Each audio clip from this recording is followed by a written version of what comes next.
Alors, chers collègues, chers amis, c'est un réel plaisir de vous retrouver à travers ce webinaire. Nous sommes en plein mois de juillet, les vacances approchent. C'est sûr, il y a un peu de fatigue avec ce vilain virus qui ne part pas encore, ce Covid qui est en train de muter. J'espère que tout va bien pour vous et votre famille et que, Inch'Allah, Allah yahfadna wa yahfadkoum, d'accord, oui, yahfad al-jami'. Donc, l'hypotonie, comme vous le savez très bien, est un symptôme fréquent chez le nourrisson et le petit enfant. Ses causes sont multiples. Ça peut être une atteinte du système nerveux central, que ce soit central ou périphérique. Ça peut être aussi en dehors du système nerveux central, quelle que soit la maladie. Ça peut être aussi, il peut accompagner une maladie infectieuse aiguë, etc. Donc, nous avons choisi aujourd'hui deux experts, d'accord. Il y a avec moi Laurent Servet, qui est professeur de pathologie neuromusculaire pédiatrique à l'université d'Oxford, d'Angleterre. Et puis, il est en plus professeur invité de neurologie pédiatrique à l'université de Liège, en Belgique. Tu es belge, c'est ça, Laurent? Ouais. Voilà. Il s'intéresse particulièrement aux thérapies innovantes dans le cadre des maladies neuromusculaires et au dépistage précoce des maladies sévères génétiques graves. Et il a participé à la mise en place en Belgique d'un programme pionnier de détection à la naissance de la myotrophie spinale et mène aussi un projet de dépistage de 120 maladies génétiques graves et traitables chez tous les nourrissons. Et c'est lui qui va nous parler des aspects cliniques. Alors, professeur Nesrine Aboussaer, il est professeur à la faculté de médecine de pharmacie de Marrakech, Université Al-Qada Iyad, et il est chef du service de génétique au sein du centre hospitalier universitaire Mohamed VI de Marrakech, et aussi c'est notre référente de maladies rares au sein du CHU Mohamed VI de Marrakech, et il va essayer de replacer la place de la génétique au sein, d'accord, qu'est-ce qu'il va apporter, d'accord, dans le diagnostic des hypotonies. Voilà, sans trop tarder, je donnerai la parole, d'accord, à Monsieur Laurent Servet pour nous parler des aspects cliniques. À toi la parole, Laurent. Merci beaucoup, professeur Boustraoui. Merci beaucoup, Mohamed. Et vraiment, merci pour m'avoir invité. Ça me touche particulièrement parce que le Maroc est un pays que j'aime énormément. J'ai eu la chance d'y venir plusieurs fois et ça a chaque fois été un voyage merveilleux à cause de, pas tellement de la beauté du pays, pas tellement la cuisine, mais la gentillesse des gens. Et l'accueil qu'on a toujours reçu, ça a toujours été un plaisir. Et donc, le mauvais côté de ce virus, c'est que tout ça, c'est distanciel, mais le bon côté, c'est que je vois qu'on est 120 en ligne. Et donc, c'est assez extraordinaire de pouvoir interagir avec autant de personnes. Et donc, pour bien interagir, je vous propose qu'on joue un petit peu, parce qu'on est fatigué, on a envie de jouer. Donc, vous pouvez jouer pendant cette présentation en téléchargeant l'app Vevox. Donc, vous pouvez la charger sur votre smartphone. Tout simplement, vous pouvez scanner le QR code et je vais vous poser des questions. Alors, il y a un truc qui est bien, c'est que c'est complètement anonyme. Donc, vous pouvez même m'insulter dans vos réponses. Ce n'est pas grave. Je ne saurais même pas qui c'est qui m'insulte. Donc, vous pouvez vous tromper, vous pouvez écrire toutes les bêtises que vous voulez, ce n'est pas grave. Le but, c'est juste de se faire réfléchir et de réfléchir un peu, de vous pousser un peu en dehors de votre zone de confort. Et puis après, voilà, si vous ne voulez pas le faire, vous ne le faites pas. Ça n'a rien d'obligatoire. Mais si vous allez donc sur cette app, vous aurez l'occasion d'avoir les questions et d'essayer de réfléchir vous-même. Voilà, il y a aussi un code, vous pouvez le scanner. Donc, d'abord, une petite déclaration d'ordre légal. L'hypotonie, voilà, c'est l'image typique avec laquelle on a été éduqué. C'est ce qu'on appelle en anglais le flop infant. Ce sont ces enfants qui, avant tout, vont se manifester comme avec une absence de tenue de tête, qu'on voit bien ici avec le tiret assis. Mais ça peut être un enfant hypotonique ou ça peut être un enfant hypertonique avec le tonus en extension. Donc, si vous voulez faire la part des choses, entre un enfant hypotonique et un enfant avec un tonus en extension, vous le suspendez par le ventre et vous voyez qu'effectivement, la tête, elle tombe plutôt que de remonter. Donc, ça, c'est vraiment un enfant hypotonique. Alors, quand vous allez commencer par le regarder, Et en fait, ça va être tout mon talk. Hein. On va vraiment rester très clinique. Moi, je ne suis pas assez intelligent pour la génétique, donc on va vraiment rester très clinique. Et donc, vous voyez, on va commencer par le regarder. On va regarder les angles de combien on peut aller au niveau des hanches, au niveau de ces poplités. On va regarder ici l'écharpe. On va regarder jusqu'où on peut emmener le coude. On peut regarder jusqu'où on peut étendre les jambes. Et on va essayer de se repérer par rapport à l'âge du patient. Parce qu'en fait, le tonus qu'on attend d'un bébé, il n'est pas le même en fonction de l'âge gestationnel. Plus l'enfant est à maturité, plus le tonus est important. D'accord? Et puis après, il va diminuer. Il va diminuer progressivement le tonus périphérique, alors que le tonus axial, lui, augmente avec l'âge.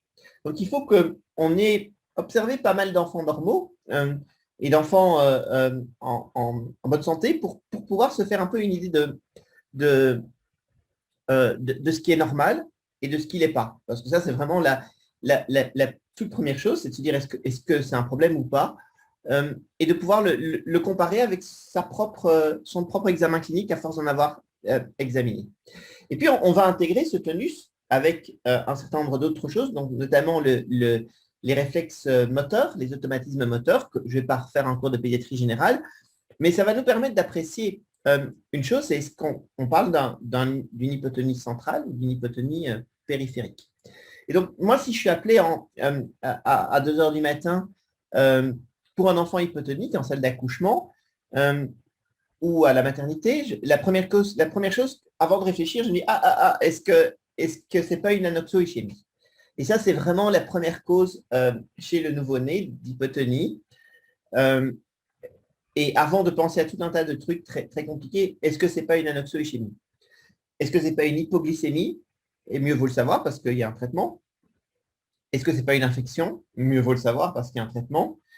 Est-ce que c'est pas une hyperbilirubinémie? Et mieux vaut le savoir parce qu'il y a un traitement. Et donc, ça va être aussi un fil conducteur de mon talk, c'est on va réfléchir aux pathologies qui se soignent, hein, qui se traitent. C'est quand même plus sympa.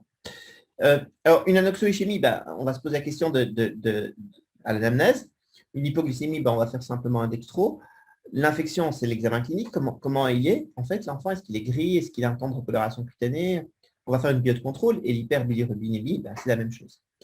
Et puis, il y a beaucoup d'autres causes d'hypotonie centrale, génétique, métabolique, dont le professeur Abou Saïr va vous parler. Moi, je vais peut-être un peu plus me pencher sur les causes périphériques.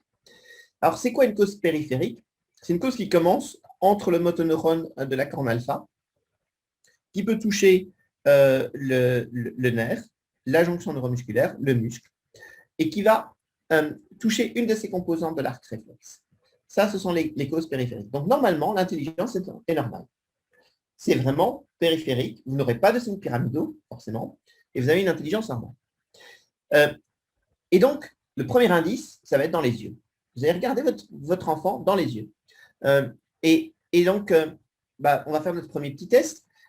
Donc, pour ceux qui se sont connectés sur Vevox,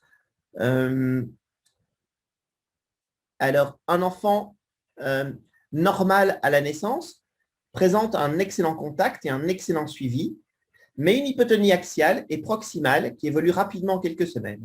Quel est votre premier diagnostic différentiel? Alors, je ne sais pas s'il y en a qui se sont déjà connectés sur Vevox. Il n'y a que 2 participants qui ont osé se connecter sur Vevox. Ah voilà, il y en a qui commencent. Bravo. Il y en a 5 maintenant. Les gens ne sont pas habitués, Laurent. Bon, c'est pas grave, alors on va pas assister avec Vevox. Donc effectivement, ASA, amyotrophie spinale, effectivement, ça c'est vraiment le premier diagnostic auquel on pense. Mais donc ça, c'est sur le... voyez bien mon écran, hein, sinon vous dites-le moi. Et donc, après, ça c'est le contact, mais aussi on peut avoir un contact, mais pas de suivi. Regardez cet enfant, vous allez me voir 10 ans plus jeune, en train de l'examiner, à Robert Debré à Paris, et regardez, je vais essayer d'avoir son regard, d'obtenir son suivi, et j'y parviens pas. Elle ne me suit pas les yeux. Alors, vous pouvez dire, mais elle a quand même des mouvements.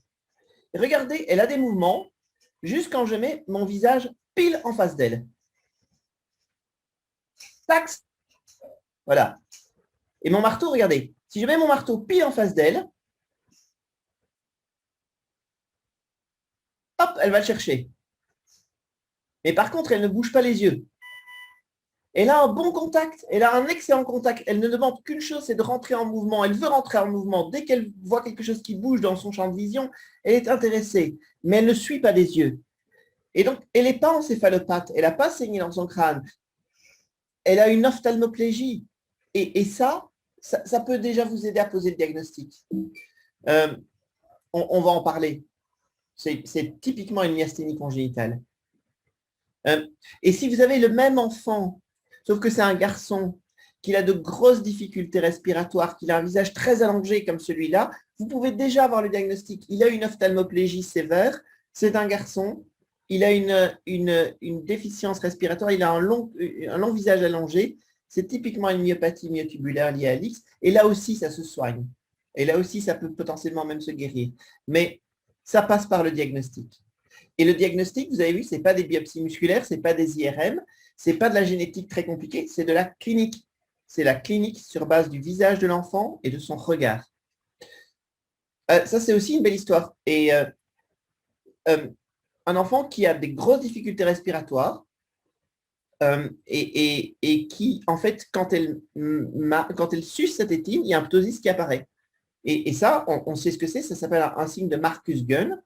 Quand vous avez un signe de Marcus-Gunn associé à une déficience ventilatoire, vous pouvez être pratiquement sûr que c'est FOX2B, c'est un syndrome d'Ondine. Et là aussi, on sait ce qu'il faut faire, c'est-à-dire il faut ventiler ces patients. Donc, dans le regard de vos patients neuromusculaires à la naissance, vous pouvez déjà trouver beaucoup d'informations. S'il y a une ophtalmoplégie, vous pensez à une myasthénie congénitale ou à une myopathie congénitale XMTM. Et encore une fois, je parle de maladies traitables. Un Marcus Gunn, vous pensez à un syndrome d'Ondine. Une ophtalmoplégie, s'il y a un ptosis en plus, oh là, c'est vraiment l'argument fort pour une myasthénie congénitale. Et si vous avez ces enfants tout mous, mais avec un regard vif, un bon suivi qui vous fixe, intelligent, paf, vous pensez à myotrophie spinale. Et là aussi, on parle de maladies traitables, même s'il n'y a pas encore de traitement au Maroc.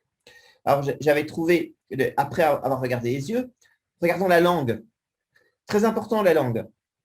Alors, j'ai trouvé cet article, c'est un patient marocain, donc j'ai trouvé ce papier. Je ne sais pas s'il y a des auteurs de ce papier dans l'audience, mais voilà, un diagnostic différentiel d'une macroglossie dans les premiers mois de vie. Widman liquide, certainement, mais l'hypothyroïdie. Et l'hypothyroïdie, ça se soigne, ça se guérit, mais il faut faire le diagnostic à temps. Maladie de pompe, et là aussi, ça se soigne. Et trisomie 21, ça ne se soigne pas, mais ça se prend en charge. Donc là aussi, ce sont des signes cliniques, ce n'est pas de la génétique très compliquée, ce sont des signes cliniques. Et puis en regardant la langue, vous pouvez voir ça. Regardez la langue. Vous voyez ces petits mouvements là, comme s'il y avait un paquet de verre qui grouillait sous la langue, ces petits mouvements spontanés, ça ne dérange pas le patient.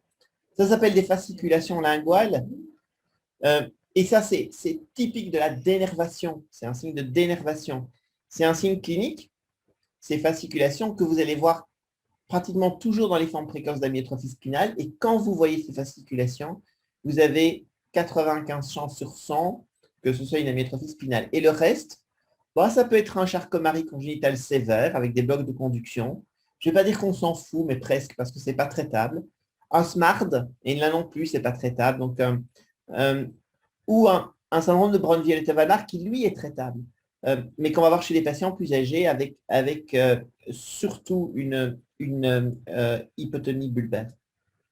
Alors, on a parlé d'amyotrophie spinale et je pense que c'est important d'en toucher un mot. L'amyotrophie spinale, c'est une maladie du motoneurone de la corne antérieure de la moelle. Et donc, c'est une maladie périphérique à l'état pur, sans réflexe, avec hypotonie, avec fasciculation, sans syndrome pyramidal, sans Babinski, avec des enfants qui sont normaux. Regardez, ça c'est vraiment le regard typique de la myotrophie spinale. C'est le bébé qui va vous chercher comme ça dans la salle d'attente. Et vous voyez que dans les formes plus tardives d'amyotrophie spinale, qu'on appelle l'amyotrophie spinale de type 2, c'est des enfants souriants, intelligents, qui rentrent facilement en contact avec vous, qui font souvent des études et des boulots passionnants. Et donc, moi je dis d'ailleurs que c'est un des signes cliniques de la maladie. Mais en plus, ils ont une hypotonie qui est axiale, proximale, plus aux membres inférieurs qu'aux membres supérieurs.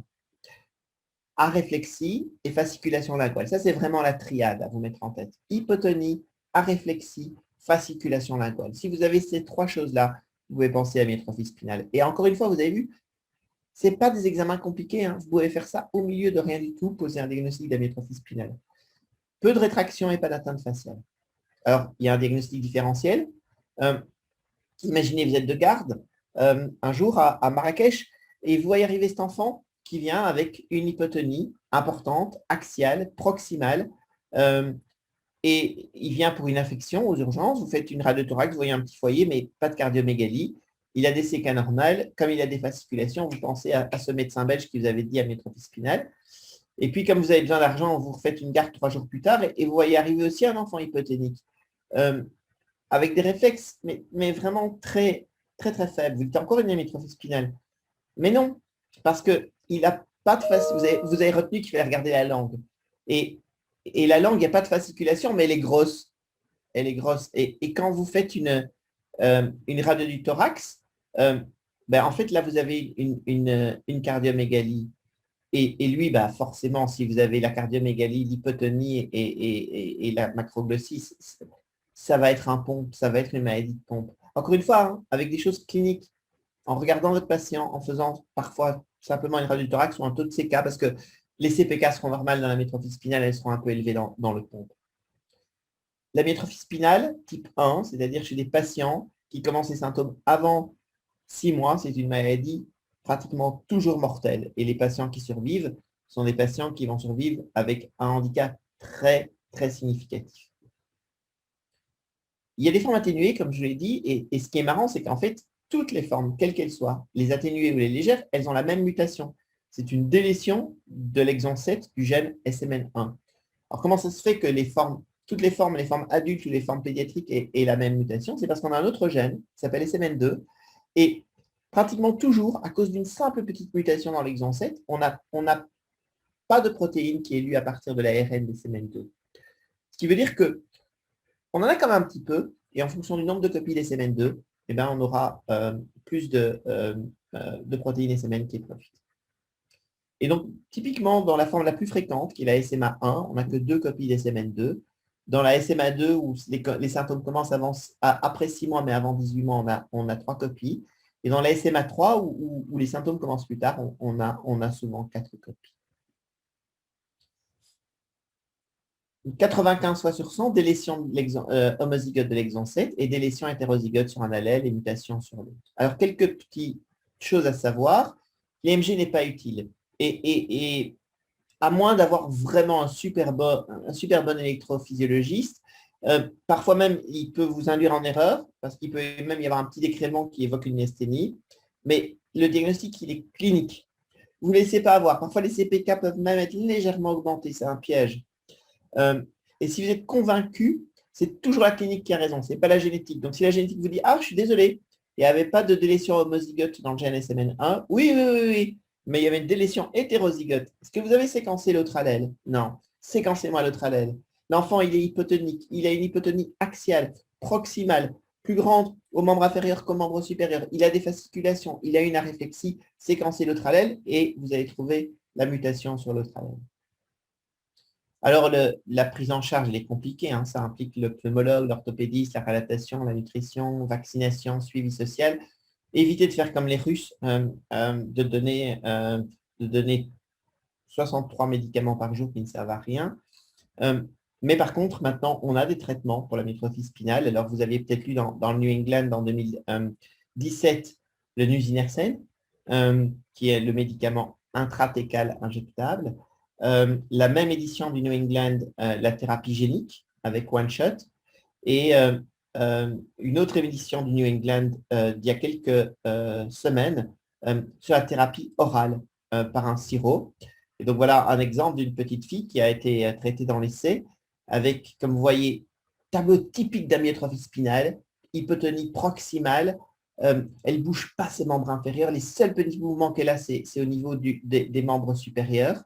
Vous voyez, j'essaie de regarder son tonus là. Pouf, zéro tonus, cette attitude en batracien. C'est un enfant qui va mourir dans quelques semaines en absence de traitement. Mais heureusement, elle a pu rentrer dans l'essai. Et donc, comme vous voyez, après quelques mois de traitement, elle obtient un bon maintien de tête. Et à 1 an, elle tient assise, ce qui n'aurait jamais été évidemment possible sans traitement. Et puis, moi, ma vie a changé quand j'ai rencontré cette famille. C'est 2 enfants atteints d'amyotrophie spinale. Lui, c'était une amyotrophie spinale de type 1, tardive. Et la maman a demandé à ce qu'on le soigne, à ce qu'on le traite, même si c'était tard. Elle était enceinte. Elle était enceinte de la petite. Et la petite, on a pu la soigner avant les symptômes. Donc, lui, vous avez un enfant, le frère, qui a été traité après les symptômes. Et là, vous avez la sœur qui a été traitée avant les symptômes. Et vous voyez la différence, elle est énorme, parce qu'elle est normale. Vous pouvez la montrer à qui vous voulez. Je suis sûr qu'on peut même la montrer à Mohamed. Il ne verra pas les symptômes. Il ne verra pas de réflexe, il ne verra pas de fasciculation. Lui, bon, il a un bon gros déficit quand même. Vous voyez, quand je lui tends la main, c'est dur quand même. Hein. Et ça, c'est on l'a publié en 2018. Et donc, elle a grandi, la petite fille. Entre-temps, elle est toujours aussi normale. Voilà comment elle grimpe sur la table. Voilà comment elle monte les escaliers. Vous voyez, elle est complètement normale. Et donc, c'est ce qui nous a fait commencer le programme de dépistage de la myotrophie spinale en Belgique. Maintenant, en Belgique francophone, tous les bébés à la naissance sont testés pour la myotrophie spinale. Et grâce à ça, alhamdoulilah, depuis 3 ans, je n'ai plus vu un cas sévère d'amyotrophie spinale. C'est une maladie génétique qui disparaît parce que nous les traitons maintenant à la naissance. On a pu en identifier 12. Alors, la raison pour laquelle je vous en parle en détail comme ça, c'est parce qu'un jour, ces traitements arriveront au Maroc. C'est sûr, c'est le sens de l'histoire. Moi, j'ai beaucoup de patients marocains en Belgique, qui ont la famille en Belgique. Et donc, quand ils apprennent ce genre de maladie, ils viennent vite en Belgique se faire soigner. On en a quelques-uns. Mais le plus important, c'est que tous ces traitements fonctionnent quand les patients sont traités tôt. Et donc, ce sera vraiment important, quand vous aurez accès à ce type de traitement, de mettre en place un screening néonatal. Et en attendant, de détecter ces patients tôt. Et les détecter tôt, c'est par la clinique. Hypotonie proximale, axiale, plus grand de membre inférieur que membre supérieur, aréflexie, fasciculation. Alors, une autre maladie traitable, c'est la myasthénie congénitale. En fait, il faut y songer devant toute faiblesse chronique non expliquée de l'enfant, a fortiori s'il y a une fluctuation. Alors, la myasthénie congénitale, c'est en fait une mutation d'une des protéines qui intervient dans la transmission synaptique. Et donc, si c'est une protéine qui fabrique de l'acétylcholine, oui, la pyridostigmie peut être miraculeuse. Mais si c'est par exemple l'acétylcholinestérase qui est malade et que vous mettez de la pyridostigmine, vous pouvez le tuer. Donc, en fait, c'est très pratique la pyridostigmine pour diagnostiquer. Vous le donnez, si le patient va mieux, c'est que c'est une myasthénie congénitale. Si vous le tuez, c'est que c'était une myasthénie congénitale. Donc, il y a d'autres moyens. On ne va pas utiliser ça. L'EMG peut vous aider, mais il est très difficile chez le tout petit. Et vous devez avoir vraiment un très, très bon électrophysiologiste. Quand vous ne savez pas que vous avez une forte suspicion et que vous voulez mettre un traitement empirique, le salbutamol, la dose de 0,1 à 0,25 mg par kilo jour en 2 à 3 prises. Mais les autres traitements à n'envisager que quand vous avez la confirmation génétique. Et aujourd'hui, on a plus de 24 gènes. Alors, vous voyez que toutes les protéines virtuellement qui interviennent dans la jonction synaptique peuvent être des causes de myasthénie congénitale. Et il y en a beaucoup. Il y en a beaucoup au Maroc et en Afrique du Nord. Ce sont des causes traitables. Donc, ce sont des patients qui peuvent avoir une vie complètement normale quand ils sont traités à temps. Et c'est pour ça qu'il faut y penser devant des hypotonies avec surtout des ophtalmoplégies. La plupart de ces patients ont des ophtalmoplégies. Alors, voilà ce fameux décrément qu'on observe à l'IMG. Ça, c'est très beau s'observer chez un adulte. Chez un bébé, c'est beaucoup plus difficile que ça. Alors, myasthénie congénitale, et puis il y a d'autres mots probablement dans votre tête. Vous avez déjà entendu parler de myopathie congénitale, de dystrophie congénitale. Donc, juste pour faire un peu de sémantique, une dystrophie, c'est quoi? Une dystrophie, c'est quand vous avez de la nécrose, de la régénération et de la fibrose dans les muscles. Et donc, quand vous entendez dystrophie, un petit truc, c'est que les CK sont presque toujours augmentés. Il y a souvent une atteinte cardiaque et il y a aussi quand même régulièrement une atteinte centrale. Et dans les dystrophies musculaires congénitales, puisque ici on va parler surtout des congénitales, vous avez un début avant 6 mois, des rétractions, très important. Ce sont des maladies avec des rétractions, contrairement à la SMA. Et vous avez la plupart du temps une atteinte centrale. Et puis, on entend parler de myopathie. Et les myopathies, c'est complètement différent. Les myopathies congénitales, ce sont des maladies génétiques et ça touche la structure du muscle. Donc, il n'y a pas de destruction chronique du muscle. Donc, l'aggravation, elle va être beaucoup plus lente. Et la caractérisation, elle va se faire au départ, bêtement, sur la biopsie musculaire. Si on voit des bâtonnets, on appelle ça myopathie à bâtonnets. Si on voit que le noyau est au milieu de la cellule, on appelle ça une myopathie centronucléaire. Donc, c'est souvent des descriptions de ce qu'on voit à l'anapath. Les CK sont quasi toujours normales. Donc, les dystrophies, les CK sont quasiment toujours élevées. Dans les myopathies, quasiment toujours normales. L'atteinte cardiaque est très rare. Vous vous souvenez, dans les dystrophies, elle était fréquente. L'atteinte centrale est très rare. Dans les dystrophies, elle est fréquente. Et la génétique est super complexe. Il y a plusieurs gènes qui donnent les mêmes maladies. Les mêmes gènes peuvent donner des maladies différentes. C'est vraiment compliqué. Il y a quelques coupables. Voilà quelques noms de myopathie congénitale célèbres. La plus importante peut-être à connaître, c'est celle qu'aujourd'hui on commence à soigner, qui est la myopathie centronucléaire et particulièrement la myotubulaire liée à l'X. C'est ce patient que je vous ai montré avec son visage allongé et son absence de mouvement des yeux, cette ophtalmoplégie qui est tout à fait caractéristique. Et puis, une dernière cause d'hypotonie à laquelle il faut penser devant un nouveau-né, c'est la dystrophie myotonique de Steinert.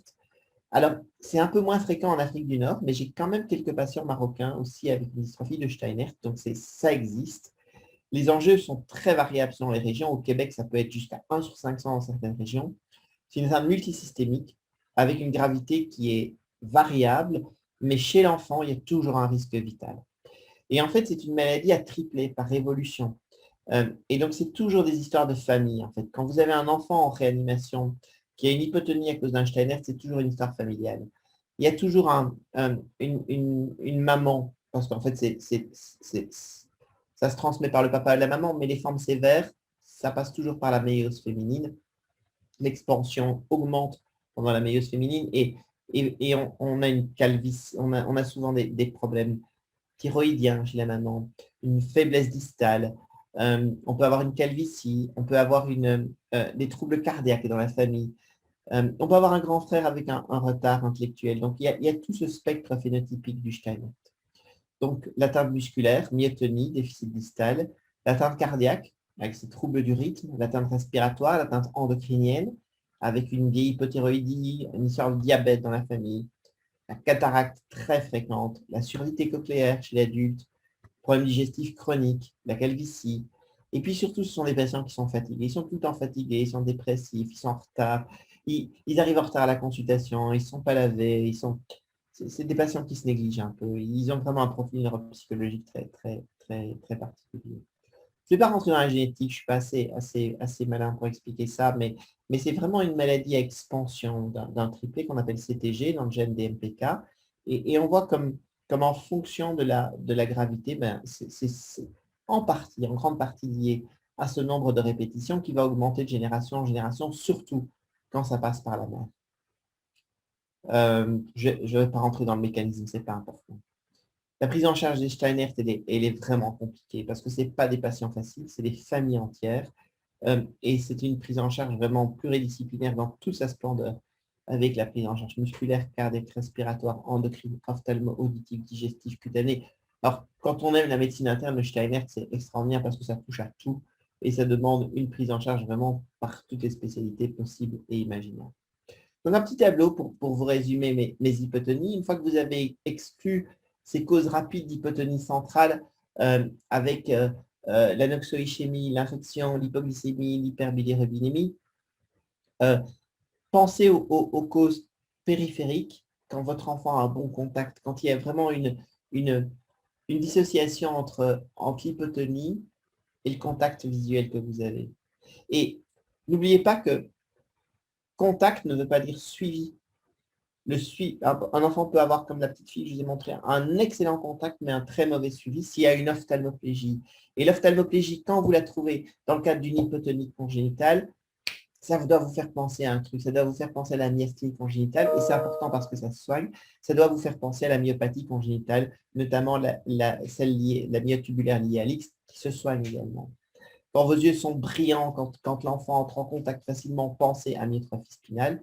Regardez la langue. S'il y a une macroglossie, vous penserez aux pompes. S'il y a une fasciculation, vous penserez à la SMA. Regardez les rétractions. S'il y a des rétractions importantes, vous penserez à la aux dystrophies congénitales. Et l'histoire familiale vous fera évoquer la dystrophie myotonique de type 1, donc la maladie de Steiner. Donc, c'est ça qui est fascinant dans les maladies périphériques, c'est que finalement, c'est très sémiologique et qu'on peut vraiment s'approcher très près du diagnostic avec simplement des éléments cliniques. Bref, gardez en tête vos premiers réflexes de clinicien et en urgence, pensez à ce qui est fréquent et surtout à ce qui est traitable. Après la noxoïchémie, l'infection, l'hyperbilirubinie, l'hypoglycémie, ça doit être exclu. Le contact oculaire et le suivi oculaire sont deux choses bien différentes. Faites bien la part des choses quand vous examinez votre patient. Pensez à tout. Regardez les yeux, regardez la langue, regardez la forme du visage. Serrez la main de la maman pour voir si elle a pas une myotonie qui pourrait vous évoquer une maladie de Steinert. Et puis, des tests très simples, les CPK, qui sont élevés que dans le pompe et dans les dystrophies musculaires congénitales, pas dans les myopathies, très rarement dans la SMA.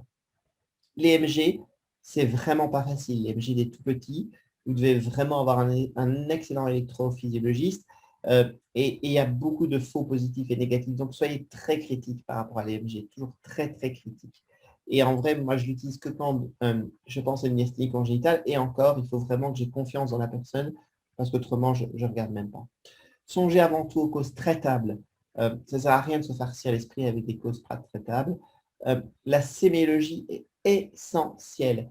Vous pouvez avoir les meilleurs tests possibles. Si vous ne pourrez pas les interpréter, c'est impossible d'interpréter un test si vous n'avez pas d'abord une bonne description sémiologique de votre patient et une bonne description clinique et un vrai diagnostic différentiel.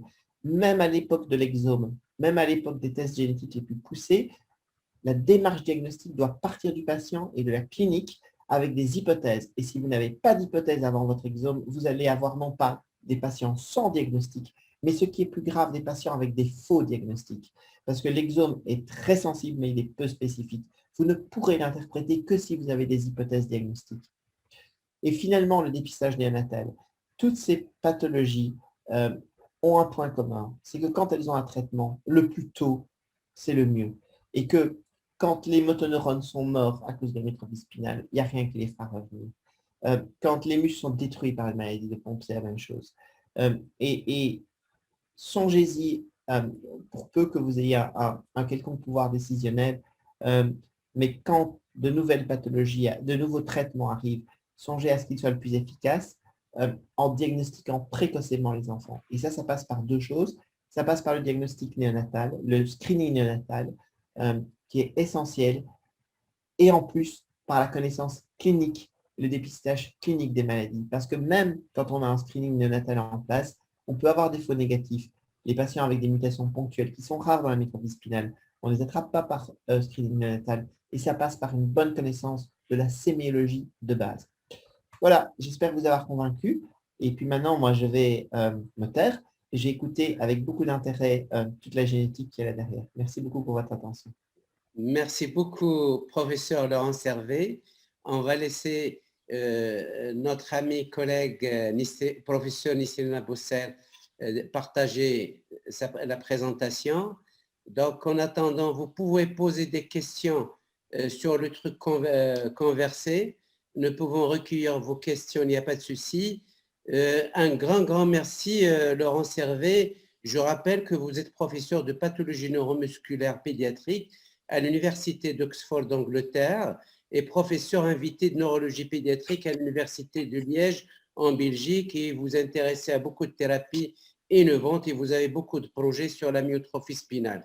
Un grand merci pour la clarté, d'accord, et la manière pédagogique dont vous avez facilité la tâche à mes collègues qui sont en train de vous entendre et de vous regarder. Alors, Nisrina Boussaïr, à vous la parole. Merci beaucoup, Monsieur le doyen. D'abord, je vous remercie pour l'invitation. Je remercie la Société Roche et je félicite professeur Servet pour la qualité de sa présentation. C'était vraiment clair et excellent. Donc, aujourd'hui, je vais vous parler de l'intérêt de la génétique dans le diagnostic étiologique de l'hypotonie du nourrisson. Donc, il faut savoir que l'hypotonie du nourrisson est un motif de consultation fréquent en génétique médicale. Malheureusement, son incidence est difficile à estimer puisque c'est un symptôme non spécifique et non pas une maladie qu'on retrouve dans plus de 500 syndromes génétiques. L'hypotonie est d'origine génétique dans 60% des cas. Que ce soit donc cette hypotonie qu'on retrouve dans les syndromes génétiques ou les maladies génétiques, elle peut être centrale dans 60 à 80% des cas ou périphérique dans 15 à 30% des cas. Les étiologies de l'hypotonie sont très hétérogènes, que ce soit chromosomiques ou géniques. L'intérêt du généticien, c'est pour le diagnostic étiologique de certitude. Quand on a un diagnostic confirmé, on va établir une prise en charge adéquate. Ça a un intérêt aussi pour le pronostic vital, pour expliquer aux parents les différentes malformations qui pourraient être associées à telle ou telle hypotonie. Est-ce que ça va se compliquer par un retard mental? Est-ce que ça va se compliquer par un handicap moteur? Est-ce que ça va se compliquer par des malformations viscérales? Et surtout, quand on établit un diagnostic génétique, la hantise des parents, la question des parents, est-ce qu'il y a un risque d'avoir un autre enfant atteint par telle ou telle pathologie qui inclut l'hypotonie? C'est ce qu'on appelle le conseil génétique. Et ce qu'on propose pour ne pas avoir un autre enfant atteint, c'est le diagnostic anténatal. Donc, pour les étiologies génétiques de l'hypotonie centrale, elles sont de diverses origines génétiques, qu'elles soient chromosomiques, ça veut dire par une atteinte anomalie de chromosomes, que ce soit le nombre de chromosomes, par exemple un chromosome de plus, comme la trisomie 21 qui est associée à une hypotonie centrale ou la trisomie 18 ou 13 ou à une anomalie de structure des chromosomes. Ça veut dire c'est le changement de la structure des chromosomes, c'est un bout qui manque, un fragment chromosomique qui manque ou un fragment ou échange entre chromosomes. Et pour les délétions aux petits fragments chromosomiques qui manquent, on a le syndrome de Critchat qui est secondaire à une petite délétion au niveau du bras court du chromosome 5 ou le syndrome de Wolf-Hirschhorn qui est associé à une petite délétion du bras court du chromosome 4. En plus d'autres anomalies chromosomiques. On a des syndromes microdélétionnels. Les syndromes microdélétionnels, ce sont des syndromes chromosomiques, sauf que les anomalies sont de très petite taille, qu'on ne peut pas les voir sur l'eucaryotype, la carte chromosomique. Donc, il faut des techniques qui combinent et la cytogénétique, l'étude cytogénétique, et les techniques de biologie moléculaire pour mettre en évidence ces petites délétions, ces petits fragments chromosomiques qui manquent ou des duplications. Et parmi les syndromes qui entraînent une hypotonie centrale sévère, c'est le syndrome de Prader-Willi qui est dû à une petite délétion au niveau du bras long du chromosome 15, et ceci dans 70% des cas, parce qu'il y a d'autres mécanismes. Et aussi, il y a le syndrome de Miller-Diecker, qui lui aussi, il est dû à une petite délétion, un petit fragment chromosomique qui manque au niveau du chromosome 17, qui est associé à une hypotonie sévère, à une neurodégénérescence, à une lysencéphalie. Et puis, on a d'autres syndromes géniques, ça veut dire dû à une anomalie au niveau des gènes, comme le syndrome de Joubert. Donc, le syndrome de Joubert, lui aussi, c'est un syndrome neurodéveloppemental qui inclut comme signe pathognomonique le signe de la molaire dentaire au niveau de l'IRM cérébral avec une hypoplasie du vermis cérébelleux et qui peut être associé à des anomalies oculaires, rénales, des extrémités. Il y a des modes de transmission autosomique récessifs ou récessifs liés à l'X, mais à la naissance, il inclut une hypotonie. Et puis, on a le syndrome de Rett. Le syndrome de Rett, il n'atteint que les sujets de sexe féminin, les filles. En fait, ce sont des filles qui naissent normales à la naissance. Puis, à partir de la première et la troisième année, il y a une régression psychomotrice, installation de l'hypotonie et une stéréotypie des mains.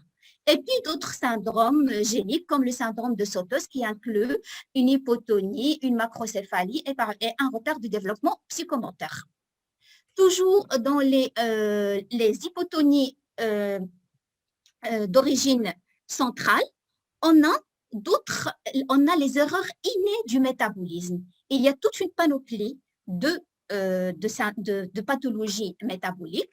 Donc, je vais prendre le syndrome de Zellweger, qui est un syndrome autosomique récessif qui inclut une hypotonie néonatale sévère à la naissance, une dysmorphie faciale, atteinte oculaire, une cataracte et des kystes rénaux.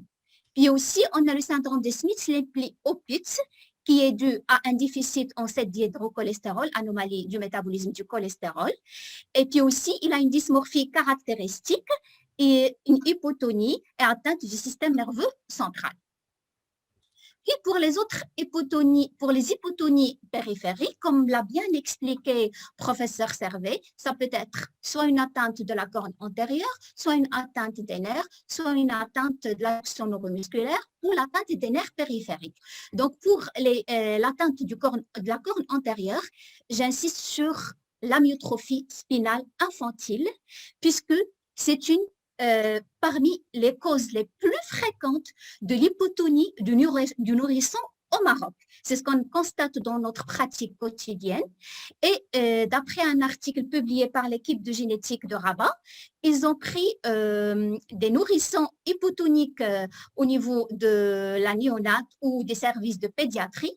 Et parmi les 78% des nourrissons hypotoniques qui n'ont pas d'EMG, on a trouvé une délétion donc, de l'homozygote de l'exon 7 du gène SMN1 qui confirme l'amyotrophie spinale infantile. Et d'autant plus, le taux, c'est parmi les pathologies qui sont favorisées par la consanguinité et le taux des hétérozygotes, ça veut dire des sujets porteurs sains de cette anomalie est très fréquent au Maroc. Il y a des anomalies de la hypotonie périphérique due à une anomalie de la jonction neuromusculaire. Et je prends comme type de description la myasthénie congénitale, comme l'a bien expliqué professeur Servet. Et puis, il y a d'autres causes d'hypotonie périphérique. Vous voyez, il y a plein de myopathies congénitales. Vous voyez, il y a plusieurs gènes, plusieurs modes de transmission. Comme l'a bien expliqué professeur Servet, ça rend l'étude génétique complexe. D'accord? Maintenant, quand on reçoit un enfant hypotonique, comment on va s'orienter vers telle ou telle étiologie? Là, pour déterminer l'étiologie d'une hypotonie, il faut partir, avancer pas à pas. Toujours, on part, c'est la clinique qui va nous orienter, comme l'a bien expliqué le professeur Servet. Il faut commencer par l'anamnèse. Toujours dans l'anamnèse, il faut voir l'histoire naturelle prénatale et périnatale. Il faut essayer d'éliminer les causes environnementales, que ce soit infectieuses, prises médicamenteuses ou toxiques, ou une pathologie maternelle comme le diabète ou l'épilepsie. La souffrance néonatale. Durant l'histoire périnatale, il faut toujours faire attention à la taille du cordon ombilical. Quand vous avez un cordon ombilical qui est court, donc c'est en faveur d'une diminution des mouvements fœtaux et c'est en faveur d'une atteinte neuromusculaire. Dans l'histoire naturelle postnatale, toujours, il faut demander, est-ce qu'il y a une convulsion, une épilepsie?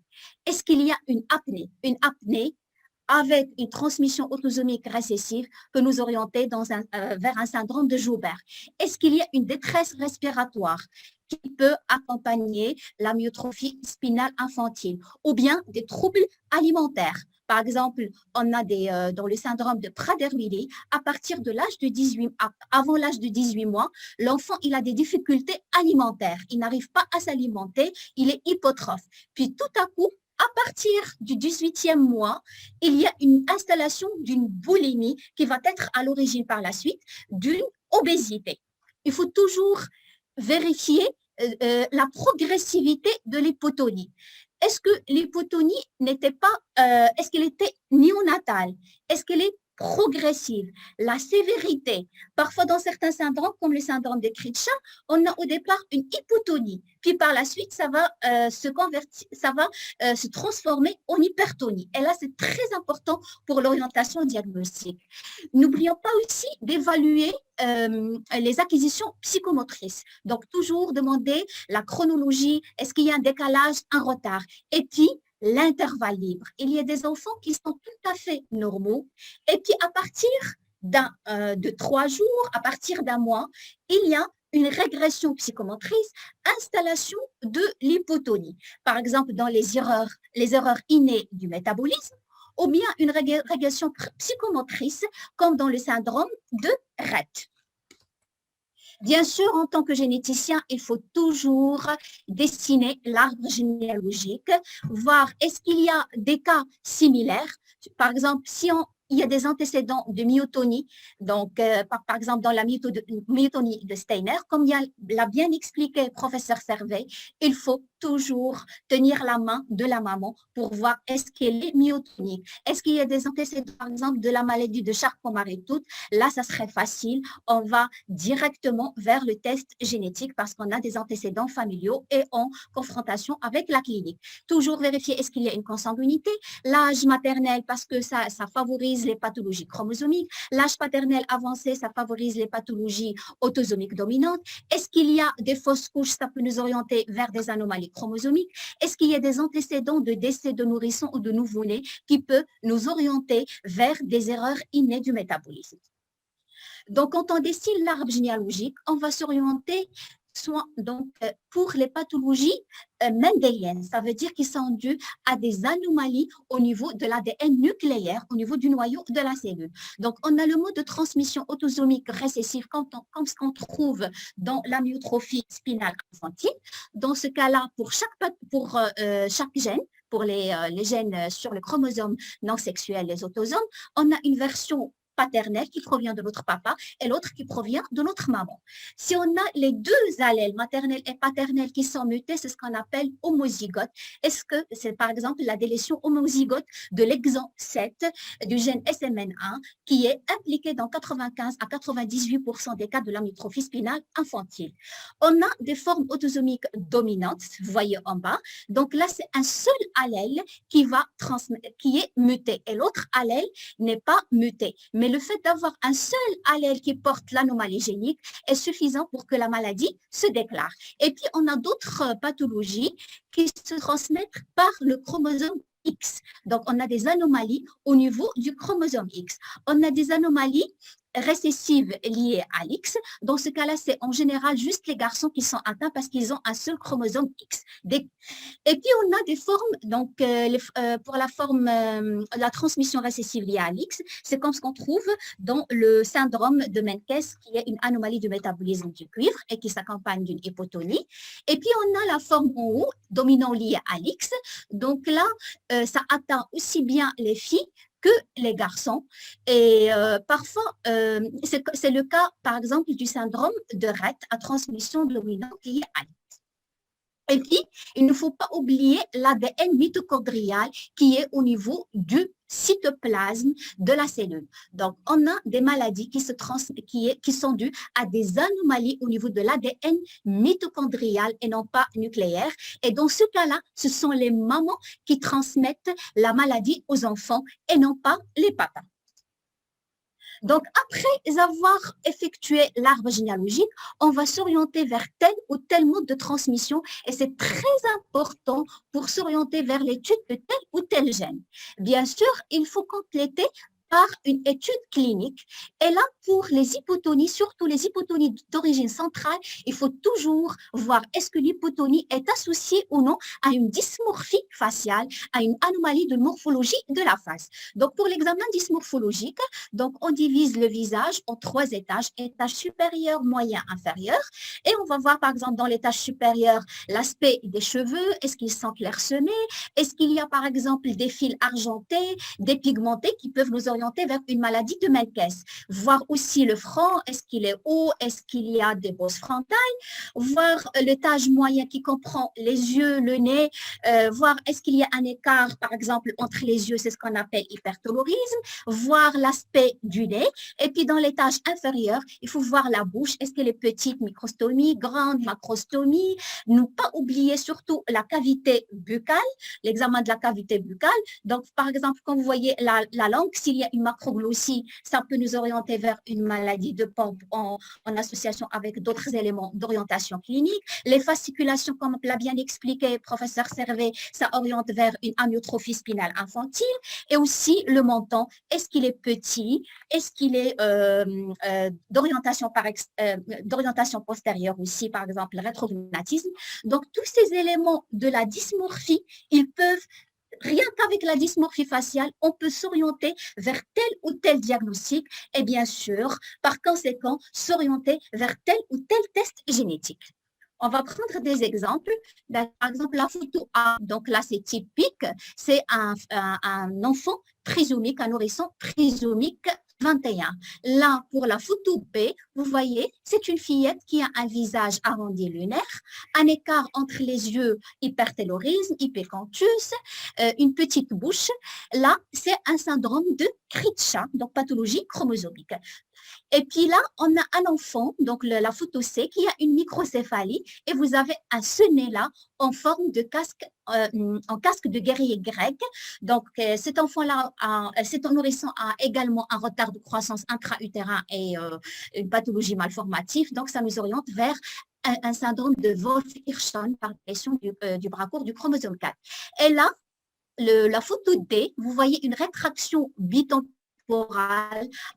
la boulimie qui s'installe à l'âge de 18 mois, une hypotonie d'origine centrale très manifeste. Là, ça nous oriente vers un syndrome de Prader-Willi. Et là, vous avez un enfant qui présente un comblement périorbitaire, des joues tombantes, des lèvres charnues et la lèvre inférieure éversée, avec un phénotype comportemental particulier, ça oriente vers un syndrome de Williams. F là, vous voyez une dysmorphie typique, un tronc qui est haut, bosse frontale, fente palpébrale oblique en bas et en dehors, ça nous oriente vers un syndrome de Sotos. Et là, voilà le G.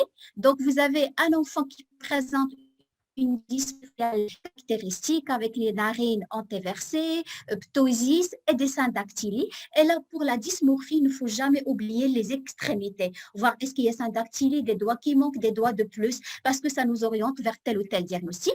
Et là, pour cette dysmorphie faciale caractéristique, cette syndactylie, ça nous oriente vers le syndrome de Smith-Fleming-Opitz. Vous voyez, rien qu'avec la dysmorphologie, on peut s'orienter vers tel ou tel diagnostic sans avoir besoin de tests sophistiqués. Donc là, pour cet examen dysmorphologique, donc doit s'accompagner de la mensuration, le PC, est-ce qu'il y a microcéphalie, est-ce qu'il y a macrocéphalie, hypotrophie avant-staturale, comme par exemple dans le syndrome de Sotos, l'examen de la cavité buccale, chercher par exemple des mamelons ombiliqués qui vont nous orienter vers une maladie métabolique comme des anomalies de la glycosylation, est-ce qu'il y a une hépatosplénomégalie vers certaines pathologies des erreurs inné du métabolisme? Est-ce qu'il y a une ptosis ophtalmoplégie externe qui nous oriente vers une myasthénie congénitale, ectopie de cristallin vers une homocystinurie? Et bien sûr, il faut un examen somatique complet. Donc, à l'issue de cet examen généalogique, dysmorphologique et somatique, on a soit une orientation diagnostique, donc plus souvent dans 50% des cas, ou parfois il faut compléter par d'autres examens et on va voir un arbre décisionnel. Donc, devant une hypotonie centrale, donc si elle est syndromique, ça veut dire elle est associée à une dysmorphie, là, il faut, donc quand on est orienté par la dysmorphie vers tel ou tel syndrome, on va s'orienter vers le test génétique adapté. Donc, s'il n'est pas syndromique, il faut faire une imagerie cérébrale qui va nous orienter vers une anomalie cérébrale. Donc, pour les hypotonies périphériques, donc là, vous voyez, pour l'amyotrophie spinale infantile, c'est le regard, l'hypotonie, les fasciculations. Donc, nous, on fait le test génétique sans avoir ni CPK ni EMG. Donc, et avec l'arbre généalogique, il y a une transmission autosomique récessive. Donc, pour d'autres pathologies, donc on peut avoir, donc c'est la clinique qui prime, donc en collaboration avec les neuropédiatres, et puis on peut avoir besoin d'un petit bilan à base de CPK, EMG, pour s'orienter soit vers une myopathie congénitale, une myasthénie ou autre. Donc, pour On a d'autres hypotonies centrales, mais qui sont associées à des anomalies du système nerveux central, à une épilepsie ou des convulsions. Là, il faut penser à des anomalies mitochondriales ou à des aminoacidonopathies ou d'autres erreurs innées du métabolisme. Et là, il faut faire le bilan métabolique adapté avant de faire le test génétique.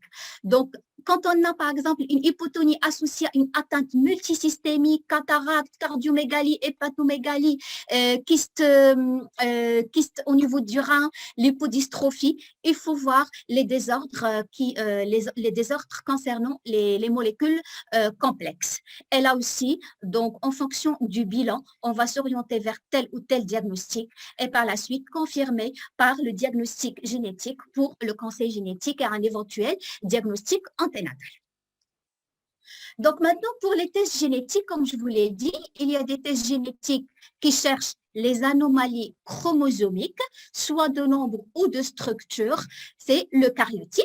Donc là, ça confirme, par exemple, là, c'est une fillette qui présente une trisomie 21. Donc, vous voyez les 3 chromosomes 21. Et puis là, c'est une fillette qui présente une délétion, un petit bout. Donc, vous voyez la flèche rose qui manque au niveau du bras court du chromosome 5. Et ça confirme le diagnostic du syndrome du Cri-de-chat. Donc là, il y a certaines anomalies chromosomiques qui ne peuvent pas être visibles sur le karyotype. On a besoin d'autres techniques sophistiquées qui combinent et la cytogénétique et la biologie moléculaire, comme l'hybridation in situ en fluorescence. Voilà un enfant qui présente un syndrome de Prader-Willi. Donc, on va utiliser une technique. Donc là, on devait avoir 2 spots verts et 2 spots roses. Là, vous voyez juste un seul spot rose qui manque au niveau du chromosome 15. Et là, ça confirme le syndrome de Prader-Willi. Et cette délétion, elle est retrouvée dans 70% des cas du syndrome de Prader-Willi. Et puis, parfois, on a une dysmorphie faciale, un retard du développement psychomoteur qui nous oriente vers une anomalie chromosomique. Mais le karyotype revient normal et on n'a pas une orientation vers tel ou tel syndrome. Donc là, il faut faire une technique qu'on appelle la CGH array qui va montrer les petites délétions ou les duplications qu'on ne voit pas sur le karyotype. Et puis, on a les techniques de génétique moléculaire ou de biologie moléculaire qui vont permettre de mettre en évidence les anomalies au niveau des gènes. Et là, donc pour les types d'anomalies, donc on a soit les anomalies, ces changements ponctuels qui touchent une base ou un petit nombre de bases. Par exemple, la perte d'une base qu'on appelle délétion, ou l'ajout d'une base, une insertion, ou changement d'une base par une autre. Ou bien un autre type d'anomalie génique. Là, c'est par exemple tout un gène qui est manque, un gène qui est inversé, un gène qui est dupliqué. Là, on appelle un gros remaniement. Et là, pour chaque type d'anomalie génique, il faut un type de test génétique adapté. Donc, pour les tests génétiques, on a soit une étude ciblée, par exemple. Donc, par exemple, pour l'amyotrophie spinale infantile, comme l'a bien expliqué professeur Servet, donc l'anomalie responsable, dans 95 à 98% des cas, c'est une délétion homozygote, ça veut dire au niveau de l'allèle maternel et paternel de l'exon 7. Donc là, voilà un exemple d'une étude, d'un résultat fait au service de génétique. Et là, vous voyez ce patient-là, on a une seule bande, ça veut dire un patient qui présente la délétion homozygote. Parfois, on a une clinique qui est vraiment, qui oriente vers l'amyotrophie spinale infantile. Mais là, on a juste la délétion hétérozygote, comme l'a bien expliqué le professeur Servet. Il faut séquencer l'autre allèle pour mettre en évidence la mutation ponctuelle dans 2 à 5% des cas. Et puis, on a d'autres techniques ciblées, donc séquençage ciblé, comme le syndrome de Rett, je vous l'ai bien expliqué, ce sont des fillettes qui ont un bon développement psychomoteur jusqu'à l'âge d'1 an à 3 ans, et puis régression psychomotrice, hypotonie et installation d'une microcéphalie secondaire. Là, on va directement vers le gène MECP2, on va le séquencer, on va mettre une délétion, là c'est une délétion hétérozygote. Vous voyez, vous avez un pic de thymine avec un pic de cytosine, et le fait d'avoir changement des cytosines par par une thymine, là, ça confirme le diagnostic. Parfois, pour le syndrome de Joubert, il n'y a pas qu'un seul impliqué, un seul gène impliqué. On peut avoir plusieurs gènes impliqués. On ne va pas s'amuser à séquencer chaque gène à part. Là, avec les techniques de séquençage au débit, les séquençages de dernière génération, on peut séquencer tous les gènes à la fois. C'est ce qu'on appelle un panel de gènes. On va avoir un résultat rapidement, surtout que ces enfants-là peuvent faire des apnées et peuvent décéder rapidement. Et puis, donc, il y a ce qu'on appelle le multiple panel ou l'examen. Comme l'a bien expliqué le professeur Servet, ce n'est pas un test sophistiqué qui va confirmer le diagnostic. Il faut toujours l'anamnèse, l'examen clinique qui peuvent nous orienter vers tel ou tel diagnostic. Quand est-ce qu'on va s'orienter, on va indiquer l'examen? Par exemple, ça nous arrive, donc on s'oriente vers telle ou telle pathologie. On a étudié tous les gènes connus à ce jour-là, mais on ne trouve pas de mutation. Donc, qu'est-ce qu'on doit faire? Peut-être qu'il y a un nouveau gène. Dans ce cas-là, il faut séquencer toutes les régions codantes de notre génome. C'est ce qu'on appelle l'exome. Donc, pourquoi rechercher l'origine génétique? C'est d'abord confirmer le diagnostic. Pour le conseil génétique, donner un risque de récurrence pour telle ou telle pathologie.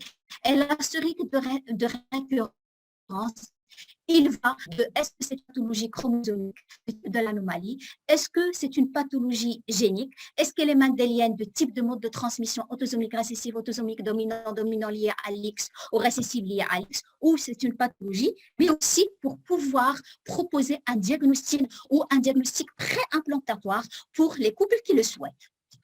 Pour conclure, donc l'hypotonie, comme je l'ai dit, c'est un symptôme et non pas une pathologie et qui est inclus, donc on retrouve dans plusieurs étiologies, d'où l'intérêt d'un diagnostic, d'une démarche étiologique pas à pas. Donc, une démarche diagnostique pas à pas implique une équipe multidisciplinaire. Donc, l'intérêt du test génétique, c'est la confirmation du diagnostic étiologique pour pouvoir prendre en charge une maladie, donc, et surtout pour certaines pathologies qui ont un traitement ou un régime diététique, comme les erreurs innées du métabolisme, pour le conseil génétique et le diagnostic anténatal. Et j'insiste sur les avancées thérapeutiques dans certaines maladies génétiques neuromusculaires qui nécessitent la caractérisation de l'anomalie génétique. J'insiste également sur le dépistage néonatal qui permet de prendre en charge précocement ces enfants qui ont une hypotonie. Je vous remercie pour votre attention. Merci beaucoup, Oustada Nisrine Abou Saher. Je vous rappelle que vous êtes professeur de génétique au CHU de Marrakech et vous êtes référente des maladies rares au même CHU. Et avant toi, il y avait professeur Laurent Servet, professeur de pathologie neuromusculaire pédiatrique. Moi, je pense que nous avons eu le droit aujourd'hui à deux experts d'excellente qualité. Il y avait de très bons retours auprès de mes collègues qui interagissent. Il y a un retour très positif.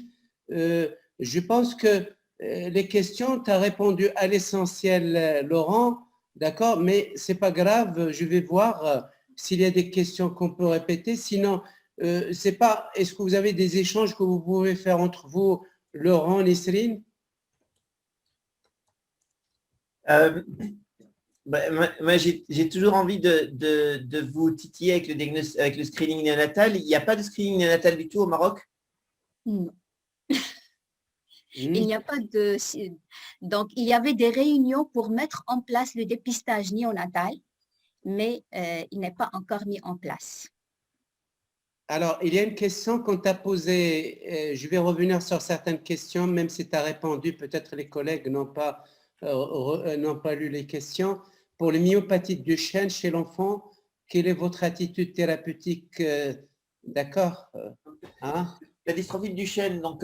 Pour ceux qui ne la connaissent pas bien, c'est une maladie qui touche essentiellement les garçons. C'est une maladie liée à l'X qui est liée à l'absence de la dystrophine, qui est vraiment l'amortisseur dans la cellule musculaire. Donc l'amortisseur C'est comme dans une voiture. Si vous n'avez pas d'amortisseur, la cellule musculaire elle finit par casser.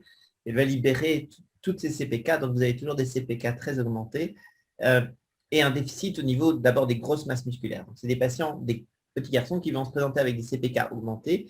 Alors, forcément, des azatalates aussi augmentés, puisque les azatalates, elles sont aussi dans le muscle. Donc, ils n'ont pas de problème de foie, c'est juste le muscle.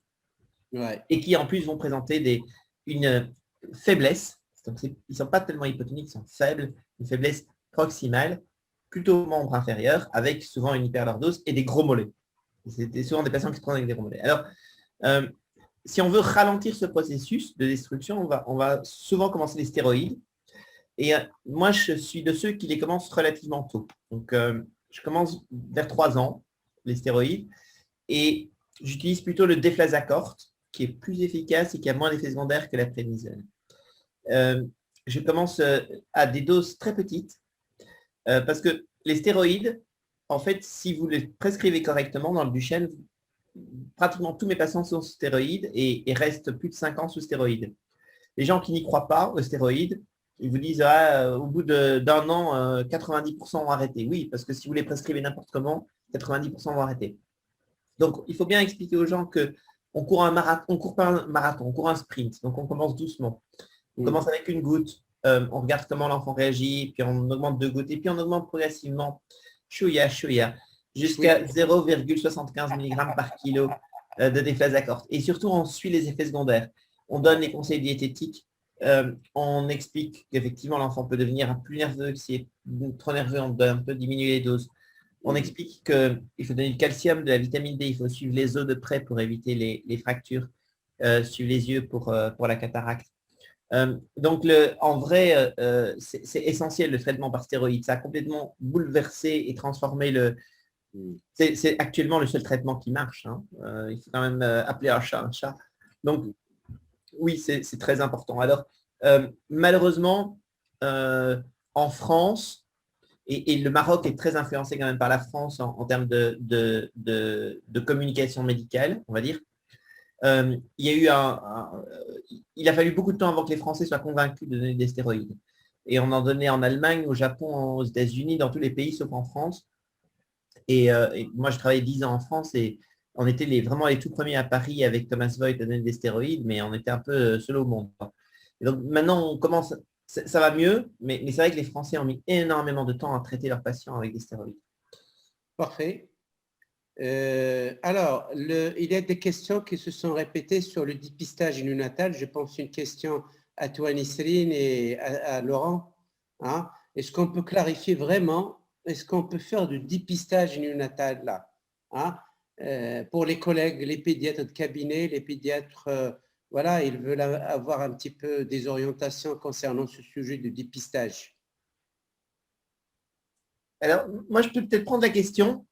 Je pense qu'on ne peut dépister que les maladies qu'on peut traiter. Hein, sinon, ce n'est pas éthique. Diagnostiquer, je ne sais pas moi, le RET, aujourd'hui, s'il n'y a pas de traitement. Alors, le RET, ça va changer. Il y a beaucoup d'essais, mais pour le moment, on ne peut rien faire. Donc, dépister le RET, ça n'a pas beaucoup de sens. Néanmoins, aujourd'hui, il y a, par exemple, en Belgique, on détecte 20 maladies à la naissance qui sont toutes traitables. Certaines de ces maladies sont traitables assez facilement, en fait. Hein. L'hypothyroïdie congénitale, ce n'est pas très compliqué, ça se traite n'importe où dans le monde. Par contre, quand on la laisse passer, c'est un peu embêtant. Et puis, donc, nous, on a un projet qui consiste à détecter toutes les maladies traitables, y compris les myasthénies congénitales. Et donc, on a fait la liste. On est arrivé à 120. 120 maladies traitables qu'on pourrait dépister à la naissance.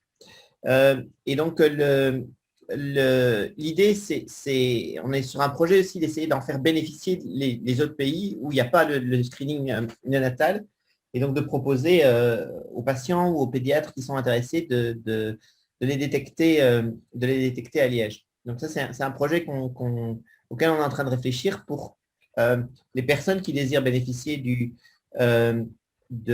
screening puissent en bénéficier. Alors, c'est un test de Guthrie, en fait. Hein, donc, tous nos tests de dépistage, on les fait sur du Guthrie, donc du papier buvard. Très bien. Le généticien, la généticienne, est-ce qu'elle a un point de vue sur ce dépistage néonatal? Ton avis, Nisrine? Bah, je pense on s'est coupé avec Nisrine peut-être, c'est ça? Tu m'entends, Laurent? Oui, mais j'entends bien, j'entends bien. Mais Par exemple, pour l'amyotrophie, on entend. Oui, on t'entend maintenant, Nisrine, on t'entend. Vas-y, Nisrine. On t'entend, il y a un problème de Wi-Fi chez toi. Vous m'entendez? Là, c'est bon.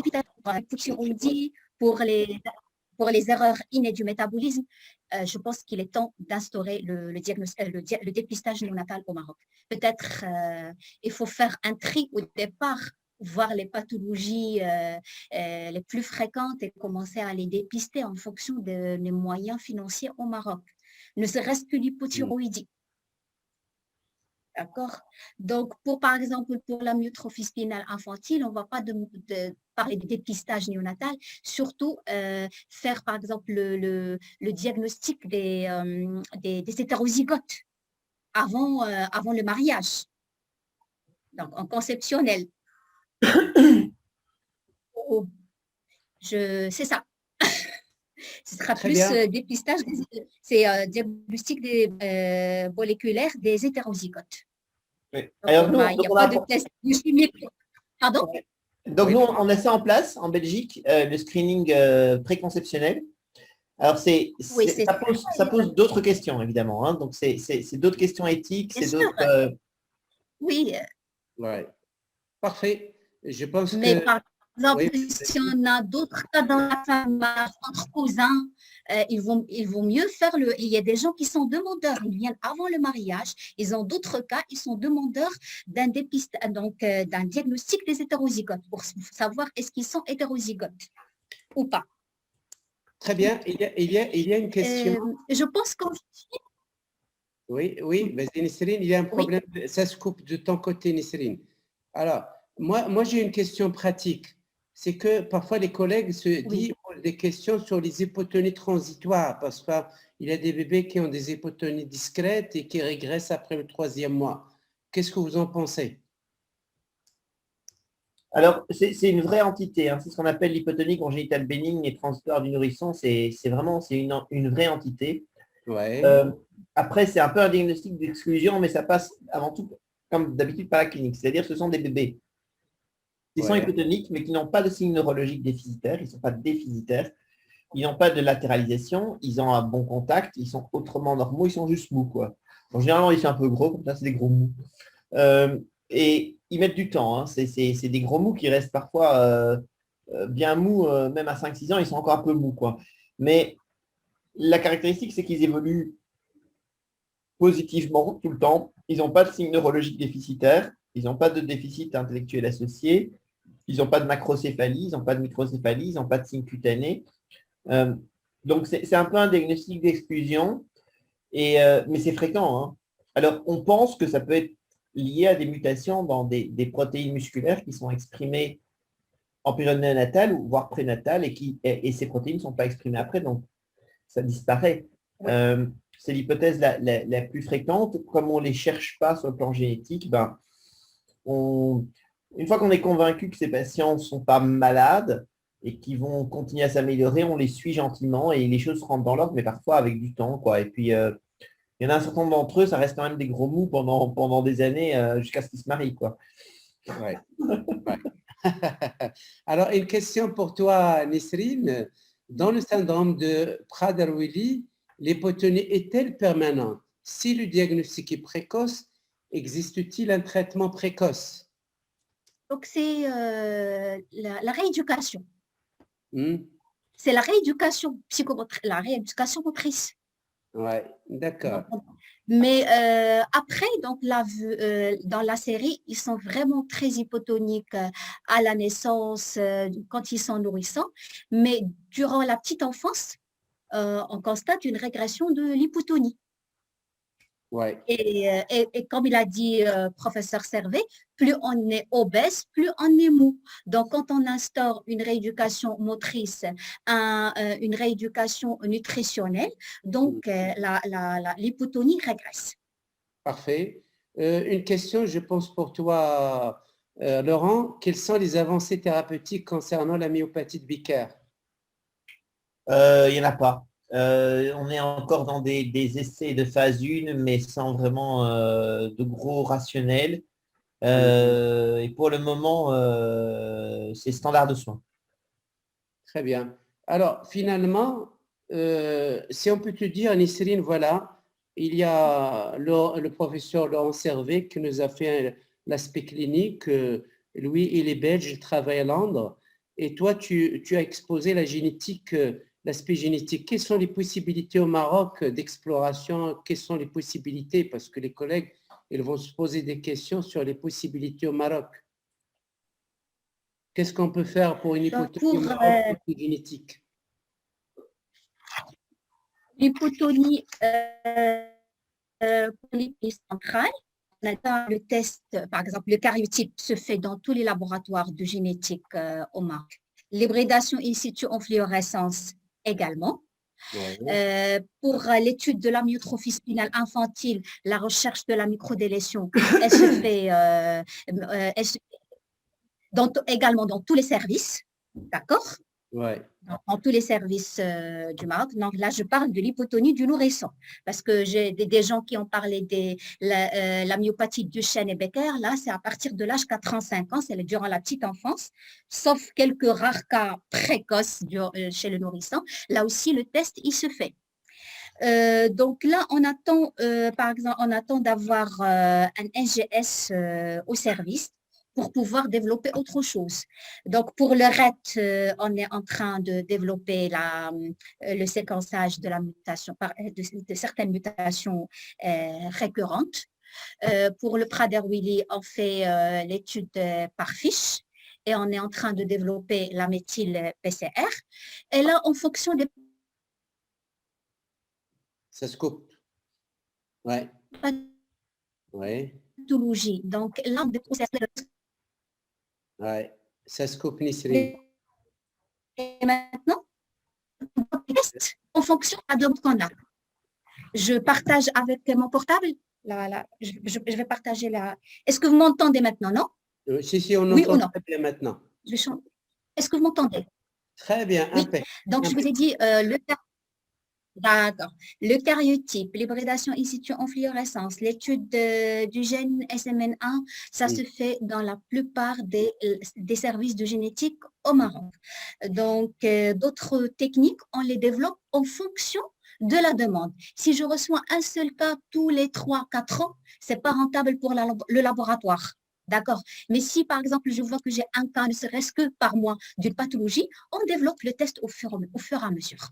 Et Ouais. pour les myopathies congénitales, on essaye d'avoir, donc on a de demandes pour l'appareil, le NGS, pour pouvoir développer l'étude moléculaire, parce que je sais parfois on a des problèmes pour l'immunohistochimie, pour s'orienter vers telle ou telle myopathie. Donc là, on aimerait bien faire le panel de gènes pour certaines myopathies congénitales. Alors, pour compléter l'aspect génétique, il y a notre maître et ami, c'est la Yashi Shbraoui qui nous a écoutés et que nous saluons. D'accord. Salut. Il a beaucoup fait pour la biochimie et développer le dépistage de maladies métaboliques au Maroc. Il nous dit qu'il faut équiper les laboratoires métaboliques par la spectre de masse pour faire un vrai programme. Voilà. Voilà. Je ne sais pas si je vous donne, ce sont les questions que j'avais. Si je vous donne chacun rapidement la parole, quels sont les mots-clés, les messages clés qu'il faut faire passer aujourd'hui à nos collègues qui nous entendent, qui étaient plus de 230 aujourd'hui. À toi, Laurent Servet. Moi, ça tient en 3 mots. La clinique et la clinique. Là, non, j'ai beaucoup aimé parce que mes collègues marocains et maghrébins et le reste de l'Afrique qui nous écoutent, ils croient toujours qu'il faut toujours des trucs trop sophistiqués pour faire des diagnostics, mais j'ai beaucoup aimé clinique, voilà. Je partage ça avec toi, Laurent. Et donc, parce qu'en fait, moi, quand j'étais un bébé docteur, on avait beaucoup de patients qui n'avaient pas de diagnostic. Et aujourd'hui, on a beaucoup de patients qui ont un faux diagnostic. Ouais. Je pense qu'il vaut mieux ne pas avoir de diagnostic qu'avoir un faux diagnostic. Ouais. Et donc, aujourd'hui, vous pouvez habiter n'importe où dans le monde et avoir un exome pour 300 ou 400 euros. Ouais, C'est facile. Il y a des tas de sociétés privées qui peuvent vous sortir votre exome. Mais si vous n'avez pas l'analyse clinique derrière et que vous n'avez pas d'hypothèse clinique, vous courez un risque important de vous retrouver avec un faux diagnostic. Et ça, c'est bien plus embêtant que de ne pas avoir de diagnostic parce que ça clôt le débat et ça vous engage dans des mauvaises pistes. Donc, moi, je pense que vraiment, la première chose, c'est vraiment de prendre le temps d'apprendre à examiner ses patients et à raconter l'histoire. Alors, comme d'habitude, hein, à l'issue de talks comme ça, il y a des tas, qu'est-ce que vous pensez d'un patient qui a 3 ans, qui machin, etc. Et en fait, c'est amusant de jouer le jeu, d'essayer de se poser des questions. Mais en vrai, on sait très bien que si on veut essayer de résoudre l'histoire, on a vraiment besoin d'une histoire clinique poussée. Quand ça a commencé? Est-ce que ça a vraiment commencé de manière aiguë? Est-ce que ça a commencé de manière brutale? Est-ce que c'est d'abord moteur et ensuite central, ou d'abord central et ensuite moteur?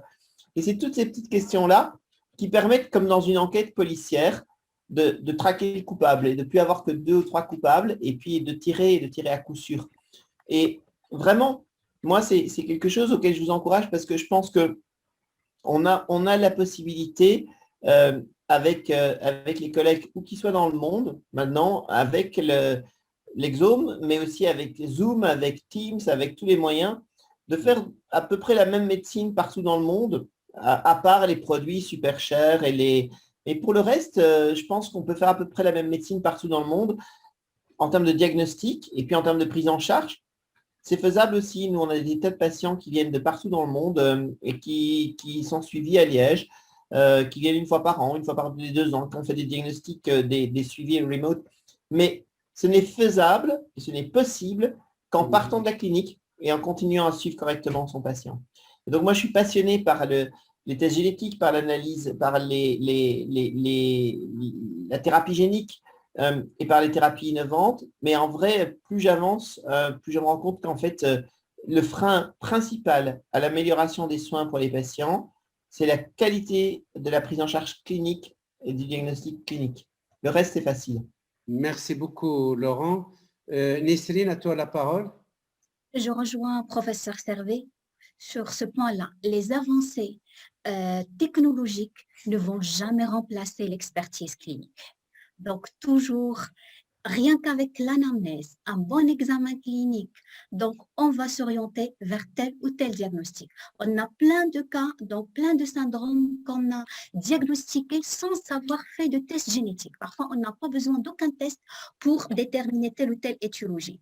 Devant une hypotonie centrale, donc toujours chercher est-ce qu'il y a une dysmorphie.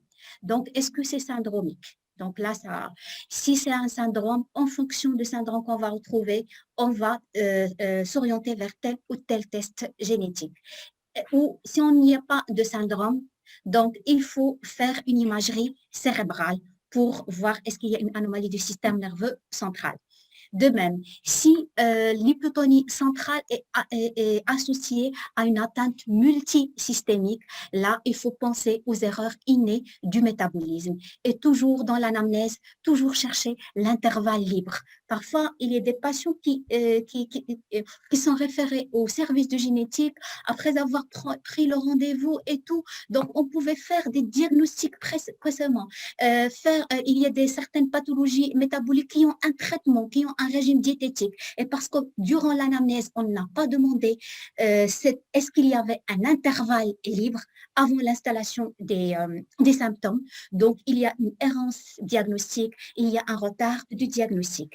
Et devant une hypotonie périphérique, vu le taux de consanguinité au Maroc, vu le taux d'hétérozygosie pour la délétion de l'exon 7 du gène SMN1 au Maroc, il faut penser à une amyotrophie spinale infantile, surtout quand c'est une hypotonie axiale associée à un enfant qui est éveillé, le regard de l'enfant qui est l'enfant qui présente une amyotrophie spinale infantile. Je pense que c'est tout. Oui, toujours Laurent qui nous a inculqué aujourd'hui qu'il faut regarder le bébé. Hein? D'accord. Je dis bien le bébé. Hein? Ah ben, un grand merci à mes 2 experts, mes 2 orateurs. Je pense que Vraiment, les collègues aujourd'hui, ils ont beaucoup apprécié les deux présentations. Je pense on vient de connaître Laurent Servet avec qui, je pense, Inch'Allah, nous ferons d'autres rencontres, d'autres réunions de travail, de collaboration. Je pense qu'il y a beaucoup de choses qu'on peut échanger entre nous. D'accord? Et donc, un grand merci à vous. Un grand merci à Roche qui nous a réunis aujourd'hui pour travailler ensemble. Et un grand merci à tous les collègues qui nous ont honorés par leur présence. Ils étaient plus de 240 aujourd'hui. D'accord? Un grand merci et j'espère que vous avez appris quelque chose avec mes deux experts. Merci beaucoup et à la prochaine, Inch'Allah. Inch'Allah. Inch'Allah. Au revoir. Merci beaucoup. Ma salam. Merci. Au revoir. Au revoir.